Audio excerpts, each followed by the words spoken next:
comunidade formada por homens e mulheres, a igreja marcada pela debilidade, pela fragilidade. Então, mas é uma comunidade que marcha pela história, animada lá pelo Espírito Santo. É esse entusiasmo que devemos ter, né? Qual que é o tema do Evangelho? Raízes e frutos da comunidade cristã. Como imaginar uma nova evangelização sem facilitar às pessoas o contato mais direto e imediato com o Evangelho? Quanta gente conhece o Evangelho de segunda mão, ou terceira mão, ou de quarta mão? Sabe o Evangelho porque o outro falou, ou uma catequista, um padre, mas ela mesma nunca pegou na Bíblia. Como é que vamos numa nova evangelização, escutando de terceiros? E hoje em dia, os terceiros pela televisão, quanta coisa estão mudando, né? Estão pregando Jesus aí só milagre. Jesus que cura, não é isso? Cristo é a raiz, é a videira, né? Os frutos, justiça e direito. Esse Evangelho capítulo 15. Lembra? Quais são os capítulos de São João para você meditar numa adoração santíssima? Capítulo 13, 14, 15, 16 e 17. Ao 15 daí. Gente, Jesus está naquela semana de despedida. Imagina, né? Quinta-feira Santa, essas leituras de São João é de Quinta-feira Santa. Quando Jesus declara, né? Eu sou a verdadeira videira. O agricultor é o Pai. Jesus está questionando o templo de Jerusalém. Lembra? O povo, no Antigo Testamento, gente, a videira, né? Era sempre o sonho do povo de Israel. Dar frutos, tempo de justiça e direito. Mas vocês sabem que tudo aquilo que Deus esperava da videira, lá no Egito, né? Salmo 80, Isaías 5, Jeremias 2, Ezequiel 17, 19, Oséias. Essa palavra videira e vinha era uma palavra muito densa, né? Para mostrar que o povo de Israel, Deus esperava frutos dessa comunidade. Mas vocês lembram? Nada. Jesus chorou quando viu Jerusalém. Então Jesus fala, eu sou a videira. Não é mais Jerusalém. Não é mais o Sinédrio. Eu sou a porta. Não é mais a porta do templo de Jerusalém. Guarda bem na sua cabeça. E nunca se esqueça que Jesus está questionando o templo ou a nossa religião de hoje. Deus esperava muito de nós. Lembra? Os salmos, esses meses, né? A pedra que os pedreiros rejeitaram tornou-se a pedra angular. Quem são os pedreiros aí? O povo de Israel lá, gente, as autoridades, os sacerdotes, os doutores. Eles tinham tudo para acolher a pedra de Jesus e rejeitaram. Essa pedra rejeitada que tornou-se angular. São Pedro e o Salmo está dizendo, não é mais a pedra, templo de Jerusalém. Jesus é o templo. Ele é a porta. Hoje, ele é o caminho, as bem-aventuranças. Ele é a verdade, os 10 mandamentos. Ele é a vida, a oração do Pai Nosso. Quantas vezes ele fala, eu sou, né? Então eu sou a videira. Eu sou o bom pastor, né? Então a única alternativa de realização do direito à justiça, o verdadeiro, autêntico, a verdadeira videira, não é mais o templo de Jerusalém, né? Tudo Pai, ele é o agricultor. O mundo foi feito por Deus Pai. Ele que cuida de tudo, ele que fez tudo. Agora, quem veio colocar o mundo no caminho do Pai? Quem que é a árvore da vida tem que estar ligado em Cristo para realizar a obra do Pai. E a seiva é tudo aquilo que dinamiza a seiva pelos galhos, é o Espírito Santo. Que imagem bonita, né? As raízes da comunidade cristã é chamada a dar frutos. Então, só podemos dar fruto ligado à árvore, que é Jesus, né? E, de vez em quando, tem que selecionar os melhores ramos, podar. Podar não é fazer a videira sofrer, mas é dar-lhe condições para produzir em abundância. Em termos teológicos, a poda não se traduz em provação, e sim em graça.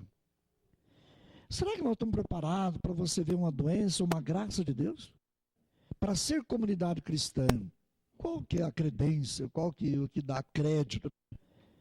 Então são as pessoas que se tornaram puras, não a custo de ritos de purificação, mas em acolher a palavra.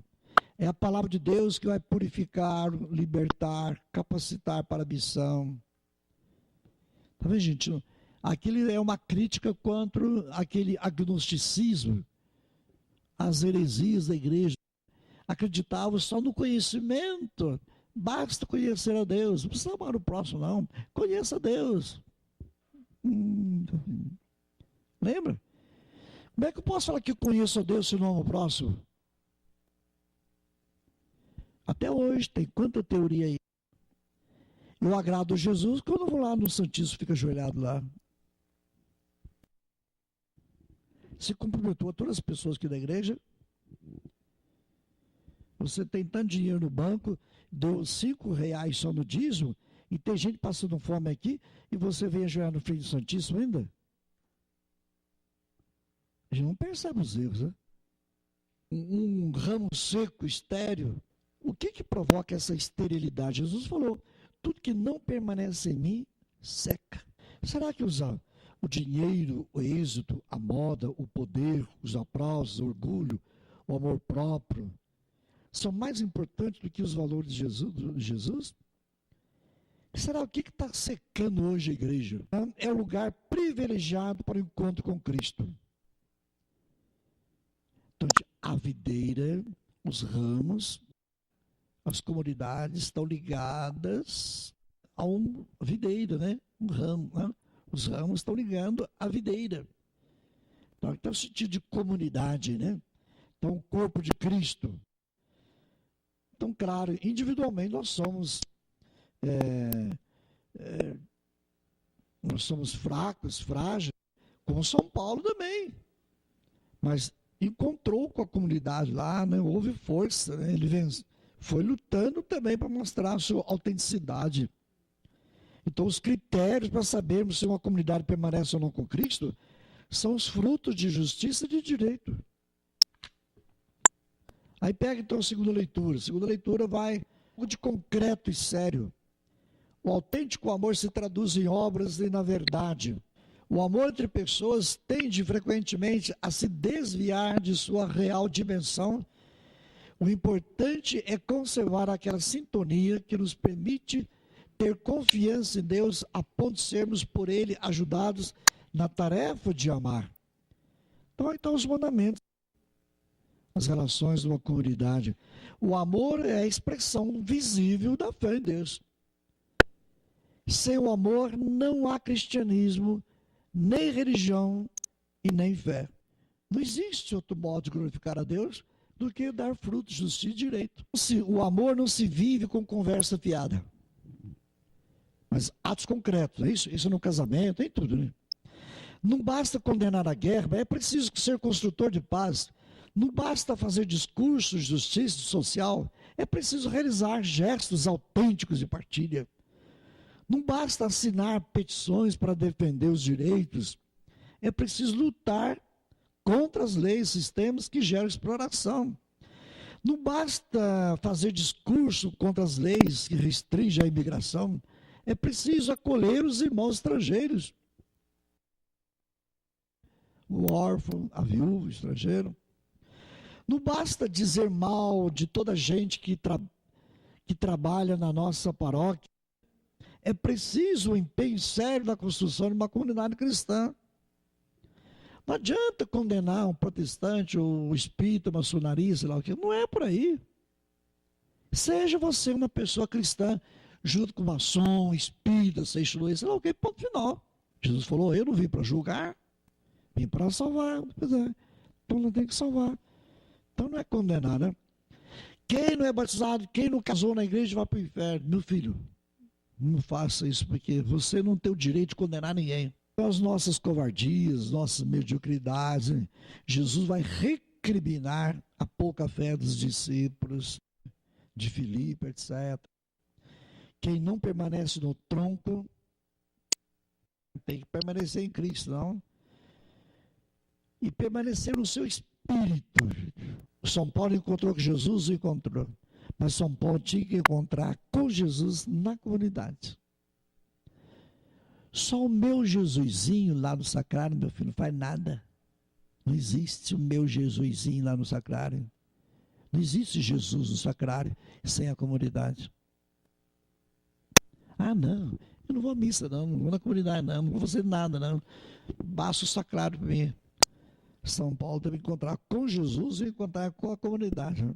E levou cacetada a comunidade, né? Foi podado para ele crescer também, né? Então, separado de Jesus, os seus discípulos não podem nada. Permaneçam em mim e permaneçam em minhas palavras. Então, há múltiplas formas da presença de Jesus, né? Ele é invisível, a presença é calada, mas é visível e tem voz nos sinais. Está dentro da comunidade, irmão. E você é um sinal de Cristo. Se você cala, se você não tem gesto cristão, filho, você está interrompendo a seiva da vida de Deus. Não, isso é grave. O Evangelho, então, nos Evangelhos, encerra-se a força mais poderosa do mundo. A energia do mundo, gente, está numa comunidade. Então, o Evangelho é instrumento pastoral